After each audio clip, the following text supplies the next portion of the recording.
So ayun guys, so magluluto yung aking kasama guys ng sinabawang bangus guys. Kasi gusto daw ni Dodong magluto ng bangus. So kaya hindi na ako nagdadalawa, dalawang isip pa para ipagbili ng masarap na bangus si Dodong.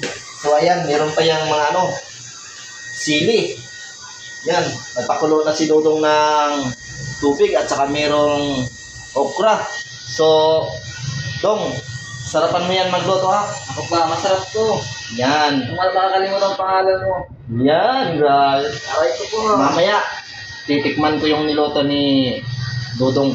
So, ipapakita ko sa inyo kung talagang masarap. So, mamaya na guys, kasi prepare lang muna si Dodong ng mga niya, yung mga pangsahog ba. Tsaka yung bangus. So, yan. So, hanggang dito lang muna. So, mamaya, update ko kayo. A few moments later. So, ayun guys. So, tapos na yung niluto ni Dodong na sinabaw. Tikman natin guys kung ano yung lasa. Yan.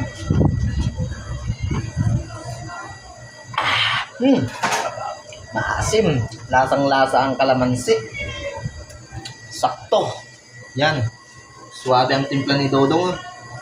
Ang masabi ko nito ay masarap. So, 99%. Yan, yun no?